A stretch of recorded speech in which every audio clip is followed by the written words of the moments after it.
Assalamualaikum warahmatullahi wabarakatuh. Saya Anis Syahada dengan NIM 23552011110008. Jadi di sini saya akan mempresentasikan hasil rangkuman 10 materi pertemuan pada mata kuliah Etika Hukum dan Profesi TI yang diampu oleh dosen kami Bapak Kamarudin MKom. Sebelum memasuki materi yang pertama, kita ada kata pengantar mata kuliah, yaitu penjelasan tentang sistem yang akan kita terapkan selama pembelajaran etika hukum dan profesi TI, yaitu menerapkan CBSA, cara belajar siswa aktif, yang mana semua mahasiswa akan dibagi menjadi per kelompok, yaitu ada 10, dan akan mempresentasikan materinya masing-masing pada tiap pertemuan. Materi yang pertama, etika, etiket, kaidah, norma, moral, dan akhlak. Etika, etiket, kaidah, norma, moral, dan akhlak merupakan konsep yang saling berkaitan dalam membentuk perilaku dan karakter manusia.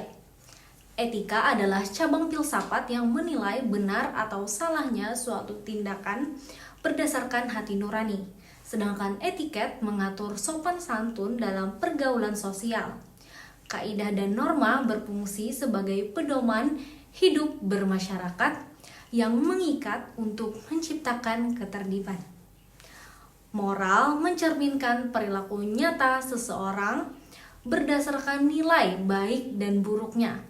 Sementara akhlak merupakan budi pekerti yang tertanam dalam diri individu. Nah, jadi perbedaan sederhananya yaitu etika menilai benar salah, etikat menilai pantas atau tidaknya, moral tercermin dari perilaku nyata, norma mengatur dengan aturan dan sanksi, sedangkan akhlak yang berhubungan dengan keimanan.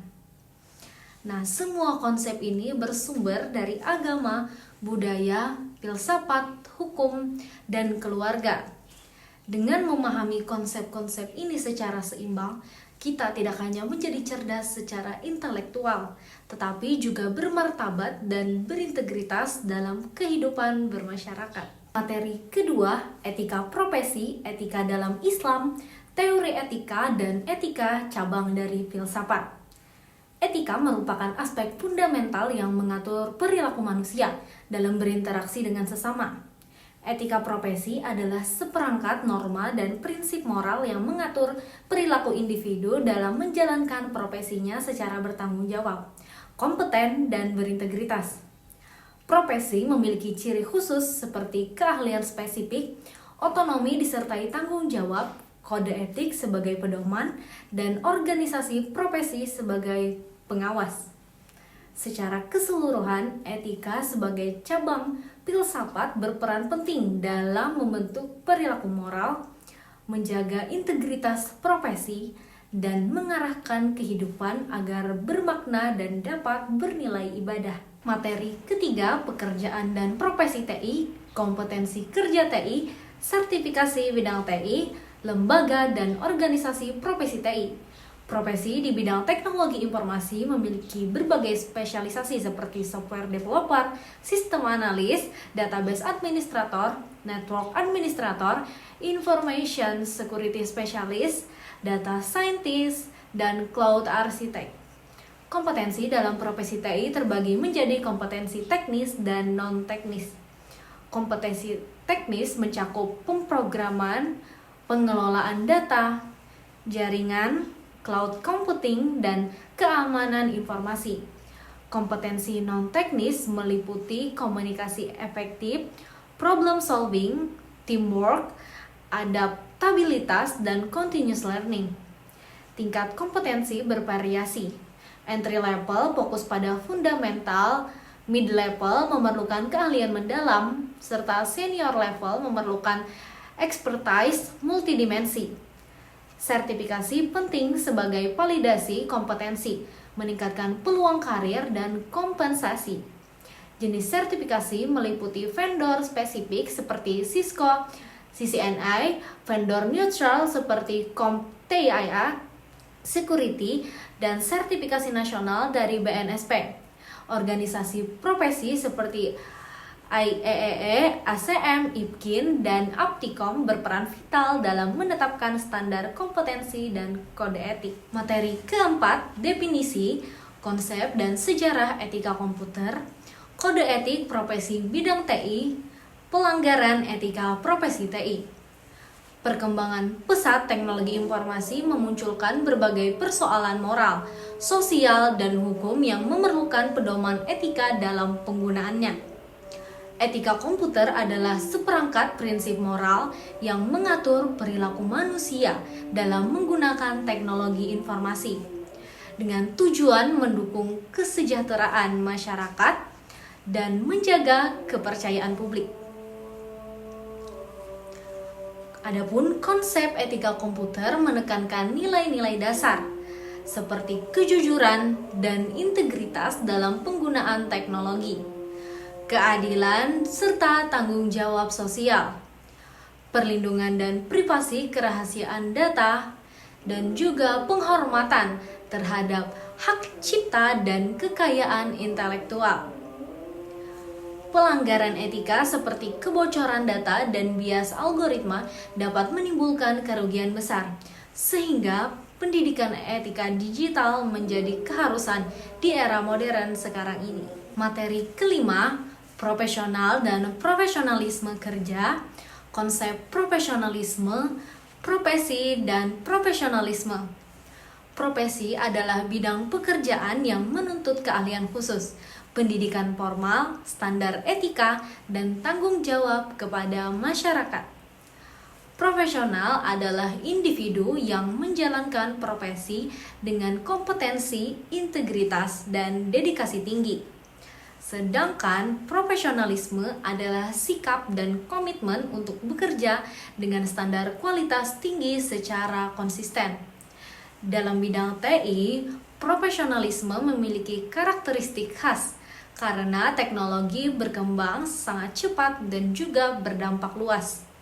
Sebagai seorang profesional IT harus menguasai teknologi, memahami konteks bisnis, dan menyadari dampak sosial dari solusi yang dikembangkan. Materi keenam, etika manajemen yang mempengaruhi faktor etika manajerial. Etika manajemen adalah penerapan nilai moral dan prinsip etika dalam pelaksanaan fungsi-fungsi manajemen seperti perencanaan, pengorganisasian, pengarahan, dan pengendalian. Penerapan etika manajemen juga dipengaruhi oleh beberapa faktor. Faktor internal seperti karakter manajer, budaya organisasi, kepemimpinan, dan kesadaran etika. Adapun faktor eksternal seperti tekanan persaingan pasar, regulasi hukum, harapan masyarakat, dan perkembangan teknologi yang memunculkan tantangan etika baru seperti privasi data. Pemahaman etika manajemen juga didukung teori seperti deontologi yang menekankan kewajiban moral, utilitarianisme yang fokus pada manfaat besar, dan etika kebajikan yang mendukung nilai karakter individu. Penerapan etika manajemen yang baik meningkatkan kepercayaan stakeholder dan juga reputasi organisasi. Namun, menghadapi tantangan seperti ketidaksesuaian antara nilai tertulis dengan praktek nyata dan perubahan teknologi yang cepat. Materi ketujuh, definisi, pembentukan, dan nilai etika organisasi, dimensi etika dalam organisasi. Etika organisasi adalah prinsip moral dan standar perilaku yang menjadi pedoman seluruh anggota organisasi dalam bertindak, mengambil keputusan, dan juga menjalankan tugas. Etika ini berperan penting dalam menjaga integritas organisasi, mencegah penyalahgunaan wewenang, dan mempertahankan kepercayaan masyarakat. Organisasi yang beretika dapat dikenali dari budaya kerja yang menjunjung tinggi nilai transparansi, keterbukaan, dan integritas dengan mekanisme pertanggungjawaban yang jelas serta penegakan disiplin yang sesuai. Nilai-nilai inti etika organisasi meliputi integritas, kejujuran, keadilan, tanggung jawab, dan profesionalisme. Etika organisasi memiliki 3 dimensi penting, yaitu yang pertama dimensi individu yang berkaitan dengan moral pribadi, dimensi organisasi tercermin dalam sistem internal, dan dimensi sosial yang mengatur hubungan dengan masyarakat. Materi ke-8 UU ITE di dunia maya. Perkembangan teknologi informasi yang pesat telah mengubah internet menjadi ruang utama berbagai aktivitas manusia.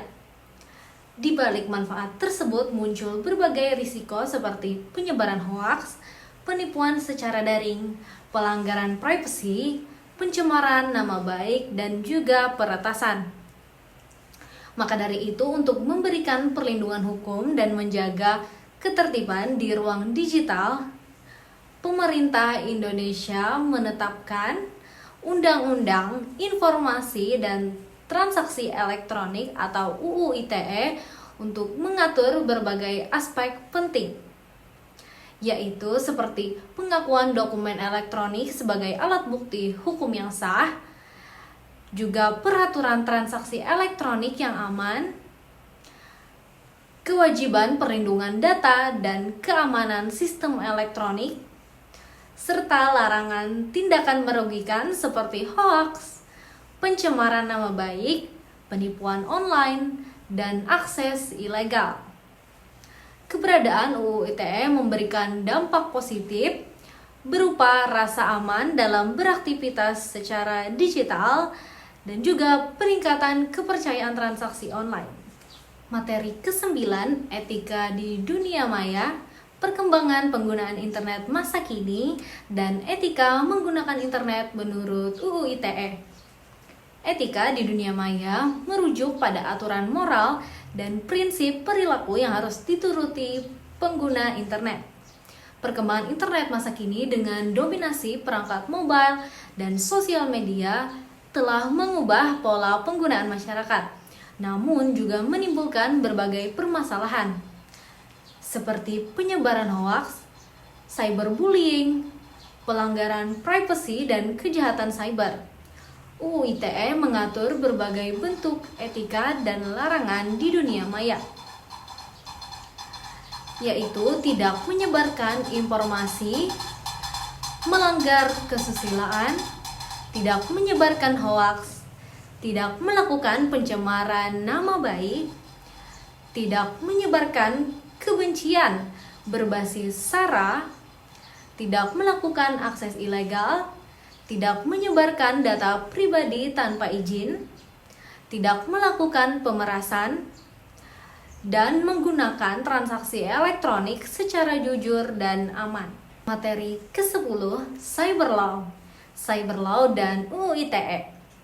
Di balik perkembangan teknologi seperti sekarang, muncullah berbagai ancaman di ruang cyber, seperti penyebaran hoaks, pencurian data, penyalahgunaan identitas, penipuan digital, dan peretasan sistem. Cyber law adalah cabang hukum yang mengatur segala bentuk aktivitas, perilaku, transaksi, dan interaksi manusia dalam penggunaan teknologi digital, komputer, dan internet.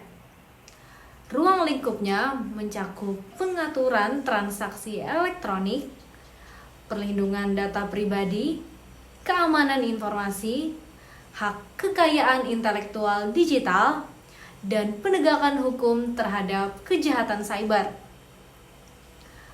Di Indonesia, cyber law diwujudkan melalui UU ITE yang menjadi dasar hukum utama dalam mengatur aktivitas di dunia maya. Materi 10 itu tadi menjadi penutup presentasi kita pada kali ini untuk mata kuliah Etika Hukum dan Profesi TI. Salah hilaf mohon maaf. Wassalamualaikum warahmatullahi wabarakatuh.